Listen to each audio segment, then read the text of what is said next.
ঝড়ের দিনে বৃষ্টির সময় আম কুড়াতে সুখ, মধুমাস আহা কি শান্তির মাস। ফল দেখলেই মন প্রাণ জুড়িয়ে যায়, এত রসালো এত সুস্বাদু ফল। প্রকৃতির অসাধারণ লীলাখেলা, কত কিছু আমাদের দেয় যা আমরা দেখে একবারে অবাক হয়ে যাই। দু চোখ প্রকৃতির মাঝে আমাদের জন্য কত কিছুই না আপন মনে সাজিয়ে রেখেছে, তার বিনিময়ে আমরা কি দিয়েছি? শুধুই প্রতারণা করেছি প্রকৃতির সাথে।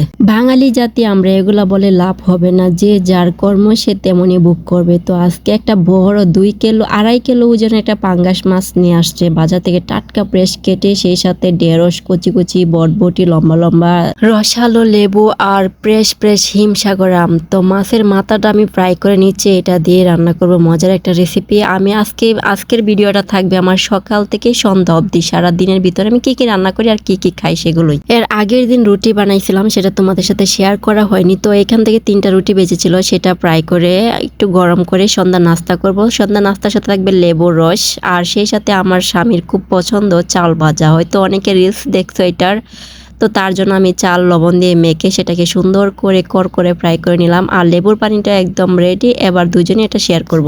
যারা জব করেন তাদের জন্য শুক্রবারটা অনেক বেশি স্পেশাল। তারা শুক্রবারে অনেক বেশি আনন্দ, ভালো ভালো খাবার খেতে চায়, ফ্যামিলির সাথে টাইম স্পেন্ড করতে চায়, এটা তাদের কাছে খুব ভালো লাগে। তো আমি এইখানে খেয়েছি রুটি দিয়ে নেহারির দারুণ একটা রেসিপি আসতেছে আপকামিং। প্রথম যে আমের ভিডিওটা দেখলাম সেটা ছিল একদম সকালের, যখন সে ফ্রেশ বাজারটা নিয়ে আসলো তখন পাকা আম কেটে খেলাম। আর এটা ছিল সন্ধ্যায় আমগুলা এত মিষ্টি পরিমাণ, কি বলবো, হিমসাগর আম খেতে খুবই দুর্দান্ত, কোনো আঁশ নাই, কোনো কিছু নাই, পুরাটাই মাংস আর মাংস।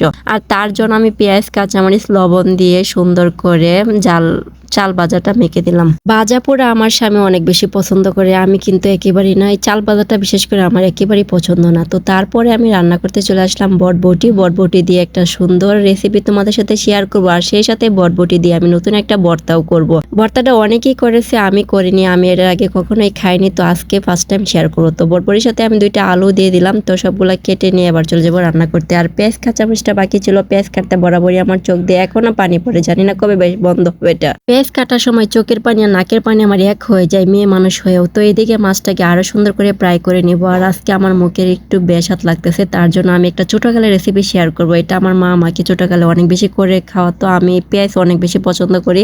এখনের যে স্টাইল মাছ ভাজি আর ডিম বোনার সাথে কোনো পেঁয়াজ ভাজি দেয় না, কিন্তু ছোটকালে আমি এই পেঁয়াজ ভাজি আর মাছ ভাজি দিয়ে অনেক বেশি মজা করে খাবার খেতাম, আর এটা আমার কাছে অনেক পছন্দের একটা খাবার। তো আজকে মন ছিল সেটা করে নিলাম, পেঁয়াজটার সাথে মাছটা ভালো করে ফ্রাই করে নিয়েছি। এবার বটবটি দিয়ে মাছের মাথাটা করে নিই। তো তার আগে পেঁয়াজ কাঁচামরিচ বেশি করে দিয়ে তেলের সাথে একটু লাড়িয়ে চাড়িয়ে দিয়ে দিলাম বটবটি আর আলুটা। এবার এটাকে লবণ দিয়ে আরো কিছুক্ষণ রান্না করব, যেন এটা একবারে সিদ্ধ হয়ে যাবে আর কালারটা অনেক সুন্দর চলে আসবে। চলো এটাকে কে কি নামে চিনো আমি জানি না, এটা নর্মালি যে নামটা আমি শুনেছি সেটা হচ্ছে বরবটি। আর আমরা গ্রামের মানুষের সবসময় বটবটি বলে থাকি, তার জন্য আমার বারবার এই ভাষাটাই মুখ থেকে ইউজ হচ্ছে। আর এখানে আমি হলুদ মরিচ লবণ স্বাদ মতো সবকিছু দিয়ে এবার আগে থেকে যে ফ্রাই করা মাছটা ছিল সেটাকে টুকরো টুকরো করে দিয়ে দিলাম। তারপর একটু পানি দিয়ে সবগুলোকে একসাথে সিদ্ধ করে রান্নাটা আমার অলমোস্ট ডান। রান্না শেষ হতে না হতে আরেকটা বড় বিপদে পড়ে গেলাম। বাড়িওয়ালা 2 লিটার দুধ ধরে দিছে, কিন্তু আমার হাতে একটা বোতলও নাই। আমি কই দুধগুলো রাখবো? তখনই আমার এই যে মিষ্টির যে বক্সগুলো এগুলো ছিল, এগুলো পরিষ্কার করে তারপর এখানে 1/2 লিটার করে দুধ দিয়ে